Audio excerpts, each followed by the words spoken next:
Bismillahirrahmanirrahim. Assalamualaikum warahmatullahi wabarakatuh. Alhamdulillah wa syukrulillah wa la hawla wa la quwata illa billah.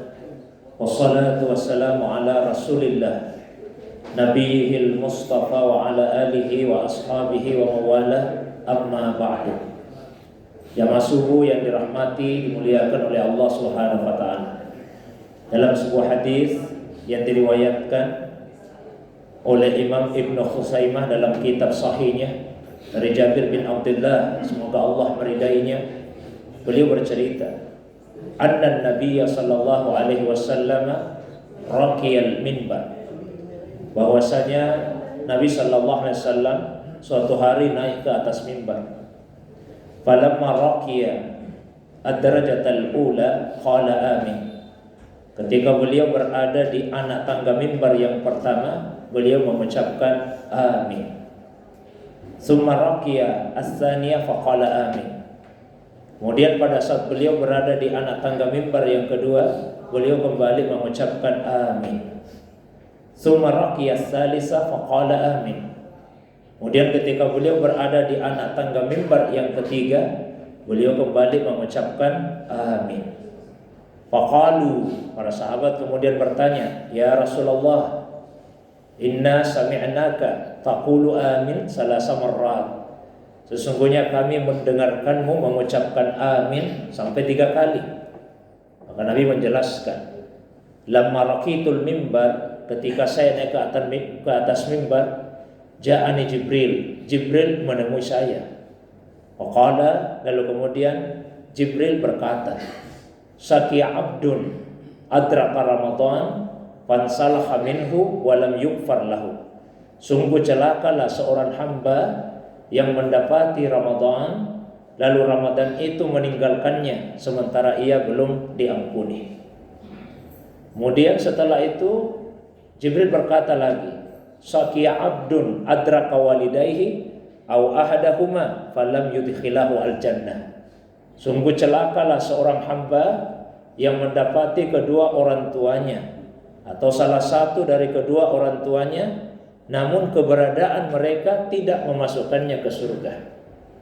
Faqultu amin, maka saya kembali mengucapkan amin. Summa qala, lalu kemudian Jibril berkata lagi, Syaqiya abdun zukirta indahu walam yusalli alaih. Sungguh celakalah seorang hamba yang namamu disebut di sisinya, lalu kemudian dia tidak bersalawat kepadamu. Faqultu amin, maka saya kembali mengucapkan amin. Jadi dalam hadis tadi diceritakan bahwasanya ada 3 doanya malaikat Jibril alaihissalam yang diaminkan oleh Rasulullah sallallahu alaihi wasallam. Tentu tidak diragukan lagi betapa mustajabnya doa ini. Bagaimana tidak Bapak Ibu jamaah subuh yang dimuliakan oleh Allah, ini yang berdoa malaikat Jibril. Kemudian yang mengaminkan Rasulullah sallallahu alaihi wasallam. 3 doanya Jibril yang diaminkan oleh Nabi. Yang pertama, Jibril berdoa, semoga Allah menimpakan keburukan atau kemalangan atau kerugian kepada seseorang yang mendapati Ramadan, lalu kemudian Ramadan itu pergi meninggalkan dirinya sementara dosa-dosanya belum diampuni oleh Allah Subhanahu wa taala. Ramadan ini adalah bulan di mana Allah Subhanahu wa taala memberikan kesempatan yang besar kepada kita semua untuk memohon pengampunan kepadanya. Karena itu Ramadan biasa juga dinamakan dengan Syahrul Maghfirah, bulan pengampunan. Ibadah-ibadah yang disyariatkan di dalam bulan Ramadan ini, jika dilakukan dengan sungguh-sungguh atas dasar keimanan kepada Allah, maka dosa-dosa kita akan diampuni olehnya. Misalnya ibadah puasa.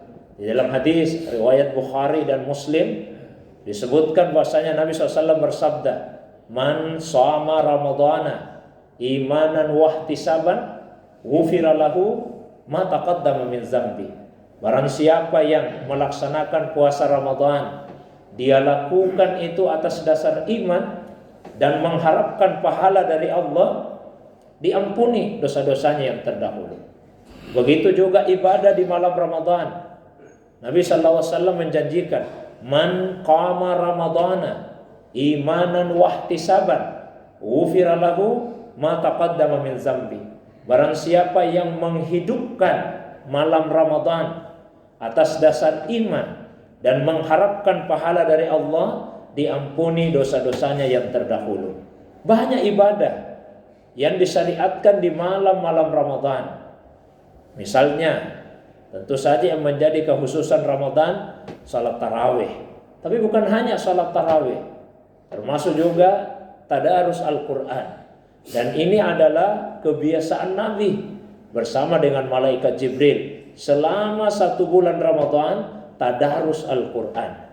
Sebagaimana yang diceritakan di dalam kitab Sahih Bukhari dari sahabat Nabi SAW Abdullah ibnu Abbas, semoga Allah meridainya. Kata Abdullah ibnu Abbas, karena Rasulullah sallallahu alaihi wasallam ajwadan nas. Rasulullah sallallahu alaihi wasallam itu adalah orang yang paling dermawan. Wa ajwadu ma yakunu fi ramadhana hina yalqahu Jibril. Dan beliau lebih terlihat lagi kedermawanannya di bulan Ramadan ketika Jibril menjumpainya. Wa kana Jibril yalqahu fi kulli lailatin min Ramadan fayudarisuhul Quran. Dan malaikat Jibril itu menjumpai Nabi sallallahu alaihi wasallam setiap malam selama 1 bulan Ramadan. Untuk apa? Fayudarisuhul Quran. Tadarus Al-Quran bersama dengan Nabi sallallahu alaihi wasallam.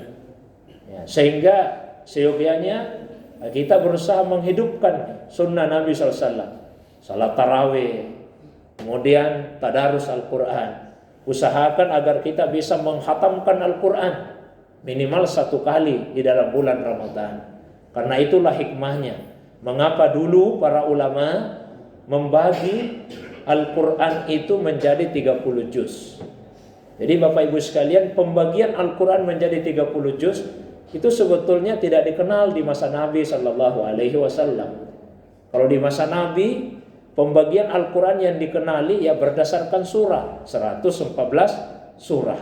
Maka Nabi biasa membaca Al-Quran di dalam salat itu berdasarkan surah. Meskipun kadang-kadang beliau membaca beberapa ayat, tapi paling sering Nabi membaca utuh 1 surah. Bahkan terkadang beberapa surah yang beliau baca. Setelah Rasulullah wafat, para sahabat kemudian membagi Al-Quran yang 114 surah tadi dibagi menjadi 7 bagian yang disebut dengan hizib. Pembagian itu tetap didasarkan kepada surah. Istilahnya 3, 5, 7, 9, 11, 13 dan surah-surah pendek. Hizib pertama itu 3 surah, surah Al-Baqarah, Ali Imran, An-Nisa. Hizib kedua 5 surah. Hizib ketiga 7 surah. Hizib keempat 9 surah. Hizib kelima 11 surah. Hizib keenam 13 surah. Dan hizib yang terakhir, hizib ketujuh, surah-surah pendek. Dimulai dari surah Qaf sampai pada surah An-Nas. Mengapa sahabat Nabi membagi Al-Quran menjadi 7 hizib? Karena mereka berusaha setiap 1 pekan atau 1 minggu bisa khatam 1 kali. Nah, maka dibagilah sesuai dengan jumlah hari dalam 1 pekan, 7 hari. Nah, belakangan kan tidak semua umat Islam mempunyai semangat dan kemampuan seperti itu. Para ulama paham, ya kalau misalnya tidak bisa khatam sekali dalam sepekan, paling tidak usahakanlah supaya bisa khatam sekali dalam 1 bulan. Untuk memudahkan para ulama kemudian membagi Al-Quran itu sesuai dengan jumlah hari dalam 1 bulan. 30 hari dibagilah menjadi 30 juz. Harapannya mudah-mudahan setiap hari bisa membaca 1 juz. Tapi pembagian ini sudah tidak lagi berdasarkan surah ya, sehingga Bapak Ibu yang sering membaca Al-Quran tentu dengan mudah menemukan ada beberapa surah yang terpenggal-penggal. Sebagian di 1 juz, sebagian yang lain di juz yang berbeda. Karena pembagiannya tidak lagi berdasarkan surah. Pembagiannya didasarkan kepada keseimbangan komposisi jumlah hurufnya. Jadi setiap juz itu hampir sama jumlah hurufnya. Kalau ada yang tidak percaya bisa dihitung berapa hurufnya setiap juz. Hampir sama, Pak. Nah, untuk mudahnya saja yang menunjukkan keseimbangan komposisinya, kalau pakai mushaf Al-Quran yang standar, maka setiap juz itu terdiri dari 10 lembar. Tiap juz 10 lembar, 20 halaman. Keseimbangannya yang diperhatikan. Tapi kemudian karena yang diperhatikan keseimbangannya tidak berdasarkan surat, maka terkadang pembahasannya itu tidak tuntas di satu juz. Sehingga sebetulnya ada beberapa juz yang kurang bagus kalau kita mengawalinya dari awal juz, karena maknanya tidak utuh. Saya kasih 2 contoh, misalnya juz 5. Juz pertama Alif Lam Mim, juz kedua Sayaqulus Sufaha, juz yang ketiga Tilkar Rusul Faddalna, juz yang keempat Lan Tanalul Birra, juz yang kelima Wal Muhsanatu minan nisa, wal muhsanatu minan nisa. Artinya apa? Dan perempuan-perempuan yang sudah menikah. Tiba-tiba ada ayat ini, Pak, wal muhsanatu minan nisa illa ma malakat aymanukum. Dan perempuan-perempuan yang sudah menikah, yang sudah punya suami, kecuali budak-budak yang kalian miliki. Ada apa ini dengan perempuan yang sudah bersuami? Karena sebetulnya awal juz 5 ini masih lanjutan pembahasan yang ada di ayat-ayat terakhir juz 4. Nah, di situ diuraikan perempuan-perempuan yang diharamkan dinikahi.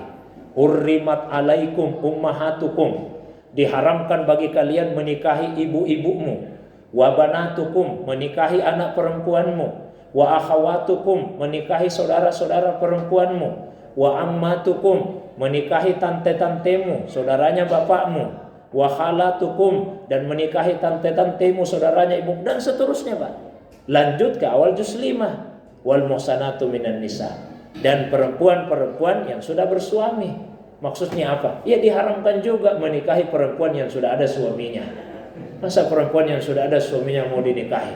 Oh, baru kita paham ternyata maknanya begini. Tapi coba kalau langsung dibaca awal juz 5, wal muhsanatu minan nisa, dan perempuan-perempuan yang sudah bersuami. Kenapa perempuan yang sudah bersuami? Baca dulu akhir juz 4. Sama juz 13. Wa ma ubarri'u nafsi innan nafsa la ammaratun bisu. Dan saya tidak melepaskan diriku dari kesalahan. Kira-kira maknanya Bapak Ibu sekalian, saya mengaku salah. Coba kalau kita awali dengan basmalah, Bismillahirrahmanirrahim, wa ma ubarri'u nafsi. Berarti kita sandarkan ucapan ini kepada Allah. Allah menyatakan saya tidak melepaskan diriku dari kesalahan. Waliyazubillah. Padahal ini sebetulnya masih lanjutan pembahasan dari juz 12. Ceritanya ini tentang Nabi Yusuf alaihissalam yang digoda oleh salah seorang istri pembesar Mesir waktu itu. Nah, semua menyalahkan perempuan itu. Tapi kata Nabi Yusuf, wa ma ubarri'u nafsi, saya tidak sepenuhnya melepaskan diriku dari kesalahan. Ada juga andilku di situ. Baru kita paham apa maknanya. Maka paling bagus baca Al-Quran itu berdasarkan surah. Kalaupun tidak berdasarkan surah, paling tidak berhentilah pada ayat yang ada tanda ain kecil di atas ayat atau di sampingnya itu besar-besar ainnya. Ain itu ringkasan dari kata ruku. Orang Arab kalau meringkas kata, biasa huruf depannya diambil, biasa huruf terakhirnya. Ini yang diambil huruf terakhirnya, ruku. Maksudnya apa? Kalau ada orang salat baca Al-Quran, kalau sudah sampai pada ayat yang seperti itu sudah bagus untuk ruku, karena sudah tuntas pembahasannya. Kalau belum sampai pada ayat yang seperti itu, belum bagus untuk ruku, karena belum tuntas pembahasannya. Jadi hidupkan itu, tadarus Al-Quran. Begitu juga perbanyak zikir, perbanyak doa di malam-malam Ramadan. Salah satu doa yang sejatinya selalu kita baca perbanyak di malam Ramadan adalah doa yang diajarkan oleh Nabi kepada istrinya Aisyah radhiyallahu anha. Aisyah pernah bertanya, "Ya Rasulullah, doa apa yang paling bagus saya baca kalau saya berada di malam Ramadan, terutama malam yang saya duga kuat? Boleh jadi inilah sudah malam Lailatul Qadar." Maka Nabi menjawab, "Qul ya Aisyah, ucapkan Aisyah, Allahumma innaka afuwun tuhibbul afwa fa'fu anni." Ya Allah, sesungguhnya Engkau Maha Pemberi maaf. Engkau senang memberi maaf, maka maafkanlah saya. Minta pemaafan kepada Allah. Pemaafan itu tidak sama dengan pengampunan.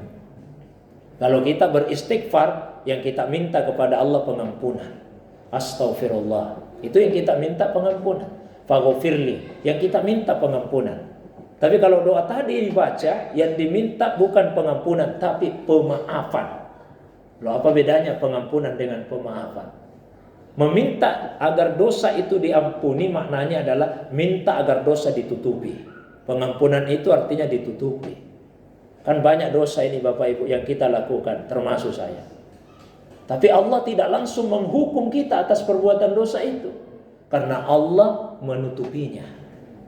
Banyak dosa yang kita lakukan, orang lain tidak tahu.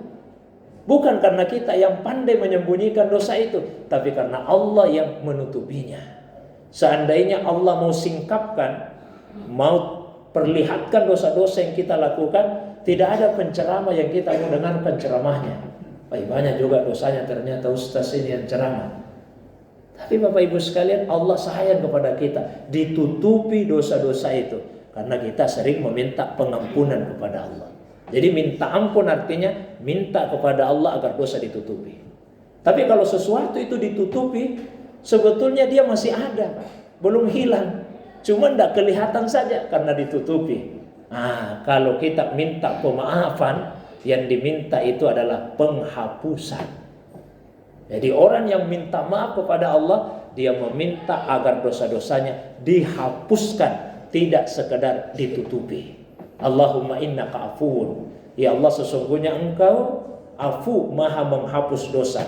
Tuhibbul afwa, engkau senang untuk menghapuskan dosa. Fa'fu anni, maka hapuskanlah dosa-dosaku. Kalau dengan sekian banyak fasilitas yang telah Allah siapkan di bulan Ramadan ini, kita tidak manfaatkan dengan baik, lalu kemudian kita keluar dari bulan Ramadan, dosa kita tidak diampuni, maka sungguh celakalah kita. Itulah yang dimaksud oleh Jibril alaihissalam dalam doa tadi. Dalam hadis yang lain riwayat Ibnu Majah, Nabi bersabda, man hurima khairaha faqad hurima. Barang siapa yang diharamkan dari kebaikannya Ramadan, maka sungguh dia telah diharamkan dari semua kebaikan. Maksudnya apa? Logika sederhananya, di bulan Ramadan itu setan-setan dibelenggu. Meskipun ada dua tafsiran ulama. Sebagian ulama mengatakan semua setan dibelenggu, Pak. Ada juga ulama yang mengatakan tidak semua setan. Karena di hadis yang lain disebutkan wa tughallu fihi maradatus syayatin. Yang dibelenggu itu maradatus syayatin. Marada itu artinya setan-setan ganas, setan-setan liar, pembesar-pembesarnya setan. Itu yang dibelenggu. Jadi kalau setan-setan kelas tadi, yang kelas ringan Pak, itu masih berkeliaran di bulan Ramadan. Jadi yang menggoda manusia di bulan Ramadan itu setan kelas ringan, sehingga tetap ada yang berbuat dosa. Nah, logika sederhananya, kalau menghadapi setan kelas ringan saja di bulan Ramadan kita tidak bisa, apalagi di luar bulan Ramadan. Ini setan-setan ganas dilepaskan semua. Kita lebih tidak mampu lagi untuk menghadapinya. Jadi mumpung ini setan-setan ganas dibelenggu di bulan Ramadan, manfaatkanlah bulan Ramadan ini untuk meminta pengampunan kepada Allah Subhanahu wa ta'ala. Satu. Yang kedua, doanya Jibril yang diaminkan Nabi. Celakalah seorang hamba yang mendapati kedua orang tuanya atau salah satu dari kedua orang tuanya. Di riwayat yang lain ada tambahan dalam keadaan lanjut usia. Tapi keberadaan orang tua itu tidak sanggup untuk memasukkannya ke dalam surga. Maknanya apa Bapak Ibu sekalian? Berbakti kepada kedua orang tua itu adalah salah satu jalan yang memudahkan untuk masuk ke dalam surganya Allah Subhanahu wa ta'ala. Siapa yang berbakti kepada orang tuanya, dia akan mulia di dunia dan mulia di akhirat. Dulu ada seorang walinya Allah, dari generasi tabi'in, generasi sesudah sahabat. Tidak terkenal di bumi, tidak ada yang mengenali. Tapi sangat terkenal di langit, di kalangan para malaikat. Kapan identitasnya tersingkap? Ketika ketemu dengan Umar bin Khattab. Jadi Umar dipesan oleh Nabi. Waktu Nabi masih hidup ini. Kata Nabi Umar, suatu hari nanti kalau kamu ketemu orang dari Yaman, namanya Uwais, Ya, Uwais, dia berasal dari Qarn, perkampungan Qarn. Mintalah kepadanya supaya dia mendoakanmu agar dosamu diampuni. Jadi setiap Umar itu kalau musim haji selalu dia datangi orang-orang yang datang dari negeri Yaman. Adakah di antara kalian ya yang bernama Uwais yang datang dari perkampungan Al-Qarn? Maka beliau dikenal Uwais Al-Qarni. Tiap tahun begitu sampai akhirnya suatu waktu betul-betul ketemu. Lalu Umar meminta kepadanya, doakan saya ya, supaya dosa-dosa saya diampuni. Kata Uwais, loh, kamu ini kan sahabatnya Nabi. Ya, kamu lebih mulia daripada saya. Kok saya diminta untuk mendoakanmu? Kata Umar, itu pesannya Nabi kepada saya. Nah, sejak saat itu tersingkaplah rahasianya bahwa ternyata ini orang yang mulia. Padahal selama ini disepelekan orang. Apa rahasia kemuliaannya? Ya, sehingga menjadi tabi'in yang paling utama. Beliau itu sangat patuh kepada ibunya. Semua permintaan ibunya dipenuhi, kecuali satu yang belum bisa dipenuhi. Apa itu? Ibunya ingin sekali pergi haji, tapi dia dalam keadaan lumpuh. Sementara Uwais orang yang miskin, dia tidak bisa membeli kendaraan. Akhirnya karena ibunya begitu besar keinginannya untuk pergi haji, apa yang dia lakukan? Dia beli anak lembu, Pak, anak sapi yang kecil. Lalu dibuatkan kandang, tapi anehnya kandangnya itu di puncak gunung. Jadi setiap hari dia naik ke puncak gunung. Diambil itu lembu, dicarikan makanan. Lalu setelah itu dibawa lagi naik. Bolak-balik itu setiap hari, paling tidak 2 kali. Masyarakat di sekitarnya mentertawakan. Bodoh-bodohnya ini Uwais. Bikin kandang di atas puncak gunung. Kenapa tidak bikin kandang saja di dekat-dekat rumahnya? Tapi terus-menerus itu dilakukan. Sampai 10 bulan, Pak, kurang lebih. Itu dilakukan. Akhirnya anak sapi ini semakin lama semakin membesar. Karena semakin lama semakin membesar, tentu semakin berat untuk digendong. Tapi karena terbiasa, tidak terasa itu, Pak. Tidak terasa perkembangan beratnya sapi ini. Ya sudah, dengan mudah saja Uwais Al-Qarni membawanya. Ternyata itu semua dilakukan untuk apa? Melatih dirinya karena dia ingin menggendong ibunya pergi haji.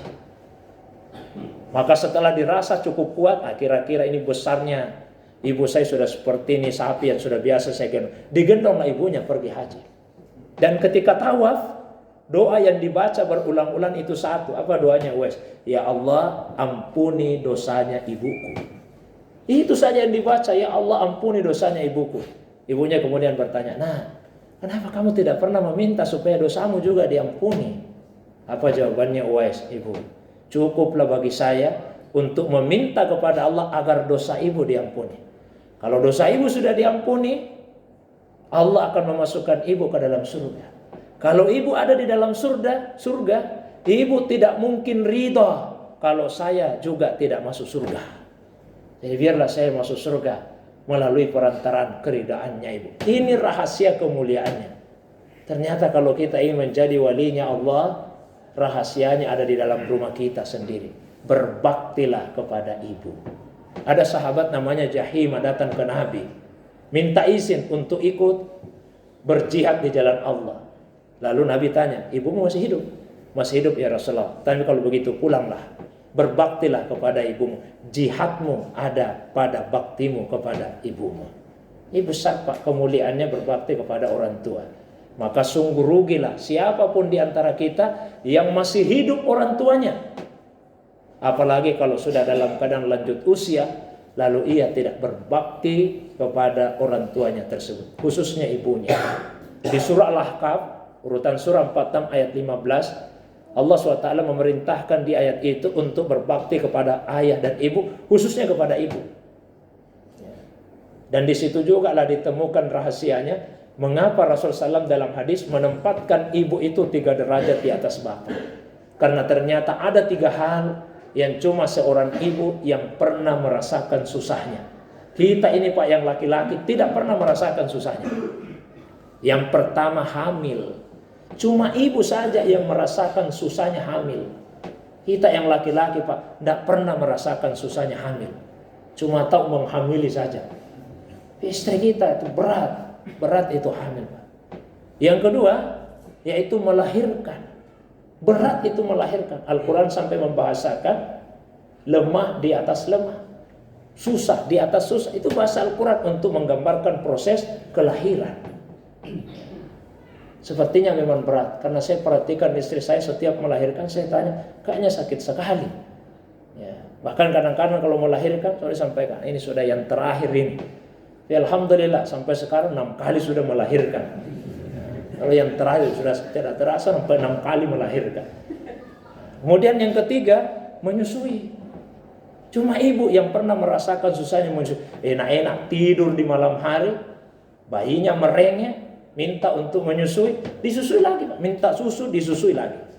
Kita yang laki-laki, Pak, enak-enak saja ngorok. Tidak pernah kita rasakan itu. Nah, sehingga Allah SWT menempatkan seorang ibu derajatnya 3 tingkat di atas derajat seorang bapak. Di ayat yang sama, ayat 15 surah Al-Kahf, diajarilah kepada anak untuk mendoakan orang tuanya. Bahkan meskipun anak itu sudah mencapai umurnya 40 tahun.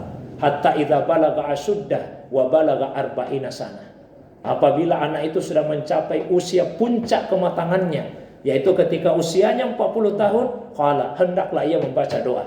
Rabbi auzi'ni an ashkura ni'mataka allati an'amta alayya wa ala walidayya wa an a'mala salihan tarda wa aslih li fi zurriyati inni tubtu ilaik wa inni minal muslimin.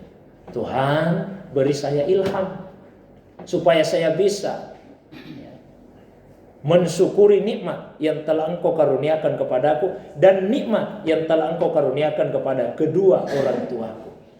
Kadang-kadang kita sebagai anak tidak merasa. Kalau orang tua kita mendapatkan nikmat dari Allah, hakikatnya itu juga nikmat bagi anaknya. Nah, itu minta doa tadi, minta itu kepada Allah. Beri saya ilham ya Allah, supaya saya bisa mensyukuri nikmat yang telah Engkau karuniakan kepadaku dan nikmat yang telah Engkau karuniakan pada kedua orang tuaku. Lalu dilanjut lagi, beri pula saya ilham supaya saya bisa melakukan amal soleh yang Engkau ridai.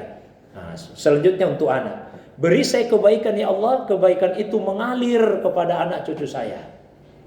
Ada orang tua, Pak, dikasih nikmat oleh Allah, sayangnya terhenti pada dirinya, tidak mengalir ke anaknya. Orang tua kaya raya, anak-anaknya di belakang hari hidup melarat dalam kemiskinan. Ada orang tua pejabat, punya status sosial yang terpandang di masyarakat. Anak-anaknya di belakang hari jadi rakyat jelata. Ada orang tua tokoh agama, ulama, kiai, tapi anak-anaknya di belakang hari jadi anak-anak yang berandalan. Berarti nikmat itu tidak mengalir kepada anak. Minta kepada Allah, beri saya kebaikan ya Allah, kebaikan itu pindah mengalir kepada anak cucu saya. Sungguh saya benar-benar bertaubat kepadamu ya Allah, dan saya benar-benar berserah diri. Yang ketiga, Bapak Ibu jamaah subuh yang dimuliakan Allah, Jibril juga berkata, dan ini diaminkan oleh Nabi, celakalah seorang hamba yang nama Rasulullah SAW disebut, dia dengarkan nama itu disebut, lalu dia tidak bersalawat kepada Nabi Sallallahu Alaihi Wasallam. Karena itu setiap kali mendengar nama Nabi, salawatlah kepada Nabi. Kalau tidak, keburukannya satu, ya, kita dianggap sebagai orang yang kikir. Al-bakhil, orang kikir itu kata Nabi Sallallahu Alaihi Wasallam, man zukirtu indahu, nama saya disebut, dia dengar, walam yusalli alayya, lalu dia tidak bersalawat kepada saya. Yang kedua, orang yang tidak bersalawat ketika mendengar nama Nabi disebut, itu tanda bahwa hatinya kasar. Hatinya kasar. Yang ketiga, seperti disebut di hadis tadi, dia akan mendapatkan kesengsaraan, kerugian. Perbanyak salawat kepada Nabi SAW. Salawat ini adalah amalan yang sebelum diperintahkan kepada orang yang beriman, Allah dulu yang melakukan. Ada beberapa amalan, Pak, yang sebelum Allah perintahkan kepada manusia, Allah dulu yang melakukan. Salah satunya adalah salawat.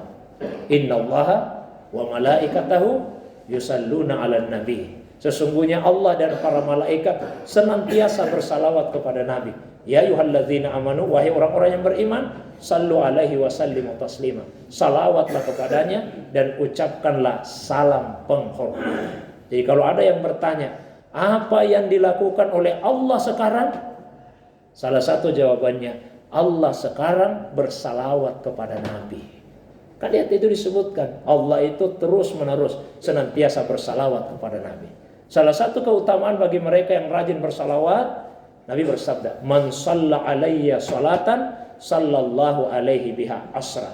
Barang siapa yang bersalawat kepada saya sekali, maka Allah akan bersalawat kepadanya 10 kali, mencurahkan rahmat kepadanya 10. Dua hal ingin saya jelaskan dari hadis tadi. Satu, ada seorang ulama besar ya, yang pernah bermimpi melihat Nabi dalam tidurnya. Kemudian ditanya, ya Rasulullah, ini pahala seperti ini apakah didapatkan oleh orang yang hatinya khusyuk bersalawat? Kata Nabi, tidak. Keutamaan ini akan didapatkan oleh orang yang bersalawat meskipun hatinya lalai. Hati lalai saja, cuma kita salawat. Allahumma salli ala Muhammad wa ala ali Muhammad. Sudah dapat 10 rahmat. Hati pak lalai, cuma lisan yang menyebut. Apalagi kalau kita menghadirkan hati pada saat bersalawat. Kemudian yang kedua, 10 rahmat ini bukan ukuran manusia, ini ukuran Allah. Satu saja rahmat yang Allah berikan kepada kita, itu sudah sangat luar biasa banyaknya. Satu saja rahmat. Apalagi kalau sampai 10 rahmat. Jadi ini bukan ukuran manusia, tapi ini ukuran Allah Subhanahu wa ta'ala. Pada akhirnya Bapak Ibu sekalian, mudah-mudahan dari hadis tadi kita bisa mengambil pelajaran. Satu, manfaatkan 2 atau 3 hari Ramadan yang tersisa ini untuk sungguh-sungguh kita meminta pengampunan kepada Allah, supaya kita tidak menyesal ketika Ramadan meninggalkan kita. Yang kedua, mari kita berbakti kepada kedua orang tua kita. Dan yang terakhir, sering-seringlah bersalawat kepada Nabi Sallallahu Alaihi Wasallam. Mari sama-sama kita berdoa kepada Allah Taala. Amin. Alhamdulillahi Rabbil Alamin. Hamdan naimin, hamdan syakirin, hamdan yuwafi ni'am yukafi'u mazida. Ya Rabbana lakal hamdu kama yanbaghi li jalali wajhikal karim li azimi sultani. Allahumma salli ala Muhammad wa ala ali Muhammad kama sallaita ala Ibrahim wa ala ali Ibrahim, wa barik ala Muhammad wa ala ali Muhammad kama barakta ala Ibrahim wa ala ali Ibrahim fil alamin innaka Hamidun Majid. Allahumma inna nas'aluka salamatan fid din wa afiatan fil jasad wa ziyadatan fil ilmi wa barakatan fil rizki wa tawbatan qablal maut wa rahmatan indal maut wa maghfiratan ba'dal maut. Ya Allah, ya Tuhan kami mohon kepadamu ya Allah, keselamatan dalam agama kami, kesehatan dan afiat pada tubuh kami, pertambahan pada ilmu, keberkahan pada rezeki, kesempatan bertaubat sebelum mati, cucuran rahmat ketika mati, dan ampunanmu ya Allah setelah kematian itu mendatangi kami. Rabbana zalamna anfusana wa illam taghfir lana wa tarhamna lanakunanna minal khasirin. Tuhan kami, sungguh kami telah menganiaya diri dengan banyak berbuat dosa, pelanggaran dan maksiat. Dan jika Engkau tidak mengampuni dosa-dosa kami ya Allah, kamilah manusia yang rugi di dunia, menderita di hari kemudian kelak. Karena itu ya Allah, di bulan Ramadan, bulan yang penuh dengan pengampunan-Mu ini, dengan penuh kerendahan diri kami mohon kepadamu ya Allah, ampuni seluruh dosa-dosa kami, dosa yang lalu, dosa yang akan datang, dosa yang kecil, dosa yang besar, dosa yang kami lakukan secara sengaja, dosa yang kami lakukan karena kelalaian, dosa yang kami perlihatkan terang-terangan, dosa yang kami sembunyikan, bahkan dosa yang hanya Engkau saja yang paling mengetahuinya ya Allah. Allahumma innaka afuwun tuhibbul afwa fa'fu anna. Ya Allah, sungguh Engkau-lah yang maha pemberi maaf, Engkau senang memberi maaf, maka maafkanlah kami ya Allah. Rabbana waghfir lana wa liwalidayna warhamhuma kama rabbayana shigara. Tuhan kami, ampuni juga dosa kedua orang tua kami, sayangi ibu bapak kami ya Allah, karena mereka berdua telah sangat menyayangi kami, terutama ketika kami masih kecil. Ampuni dosa ibu yang telah mengandung kami selama berbulan-bulan dengan penuh kesusahan dan kepayahan. Ampuni dosa ibu yang telah melahirkan kami ke dunia ini dengan bersimbah darah, perjuangan antara hidup dan mati. Ampuni dosa ibu yang telah menyusui kami dengan segenap kasih sayang yang dimilikinya. Ampuni ya Allah dosa ibu bapak kami yang telah merawat kami dengan penuh kasih sayang, mengasuh kami dengan sepenuh hati, membesarkan kami, menyuapi kami ketika kami masih kecil dengan penuh ketelatenan, bahkan membersihkan kotoran kami tanpa sedikit pun rasa jijik, mendidik kami dengan cara yang terbaik, mendoakan kami dengan penuh ketulusan dan keikhlasan, sehingga kami bisa seperti sekarang ini ya Allah. Muliakan kedua orang tua kami di dunia dan di akhirat kelak. Orang tua kami yang masih hidup, jaga kesehatannya ya Allah. Orang tua kami yang saat ini dalam keadaan sakit, berikan kesembuhan ya Allah. Orang tua kami yang telah meninggalkan dunia ini, ampuni dosa-dosanya ya Allah. Curahkan kasih sayang-Mu kepadanya. Maafkan salahnya, sejahterakan hidupnya, lapangkan kuburnya, beri cahaya di dalamnya. Masukkan kelak ke dalam surga-Mu ya Allah. Kumpulkan bersama-sama dengan orang-orang yang telah Engkau beri nikmat. Kumpulkan bersama dengan para nabi, orang yang jujur, orang yang mati syahid, dan mereka yang gemar melakukan amal-amal soleh.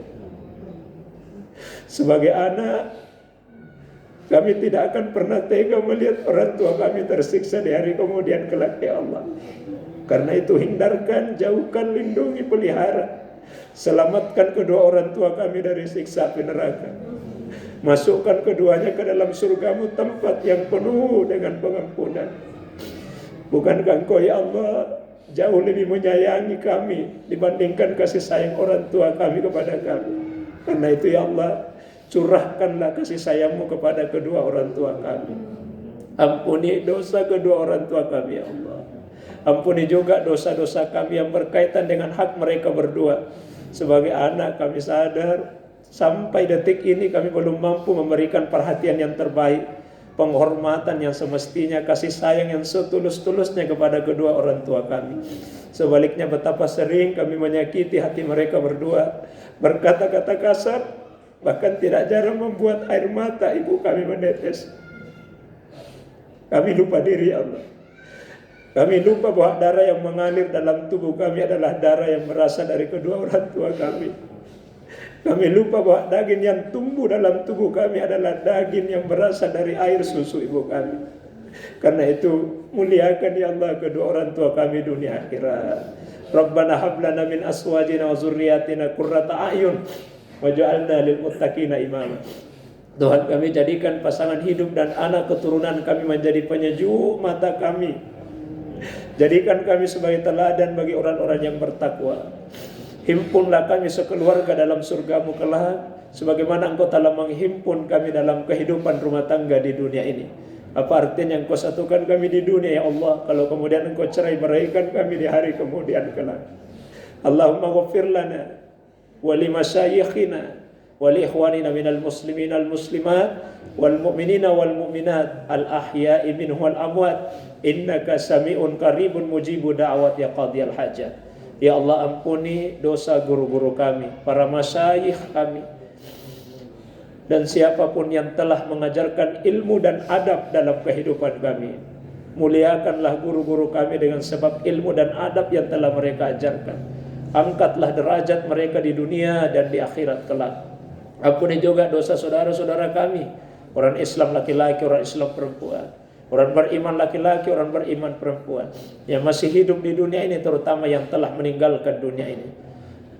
Engkau mendengar doa-doa kami ya Allah, dekat di hati kami, mengabulkan doa dan memenuhi segala hajat hidup kebutuhan kami. Allahumma barik hadzal masjid wa barik liman ammar. Ya Allah, turunkanlah keberkahan di masjid ini. Berikan keberkahan hidup kepada siapapun yang memakmurkan masjid ini, baik secara fisik bangunannya, terutama isi jamaahnya. Bangunkanlah istana di dalam surga-Mu kelak bagi siapapun yang telah ikut menyumbang harta, pikiran, tenaga untuk pembangunan dan pemeliharaan masjid ini. Berikanlah kebahagiaan hidup dunia akhirat pada siapapun yang gemar melaksanakan ibadah di dalam masjid ini. Salat berjamaah, baca Quran, zikir, pengajian, dan kegiatan keagamaan lainnya. Allahumma ja'al hadzal makanan aminah warzuq ahlahu man amana minhum billah wal yaumil akhir innaka anta khairur rasikin. Ya Allah, jadikanlah kompleks ini, daerah ini menjadi daerah yang aman, tenang, dan tentram. Hindarkanlah daerah ini Allah dari segala mara bahaya, dari permusuhan dan kebencian. Berikanlah rezeki halal kepada siapapun yang tinggal di daerah ini, terutama yang beriman kepadamu dan beriman pada hari akhir. Sungguh Engkau lah sebaik-baik pemberi rezeki. Rabbana atina fid dunya hasanah wa fil akhirati hasanah wa qina adzabannar. Subhanaka rabbil izzati amma yasifun wa salamun alal mursalin wa akhiru da'wana anil hamdulillahi rabbil alamin. Demikian, mohon maaf atas segala kekurangan. Assalamualaikum.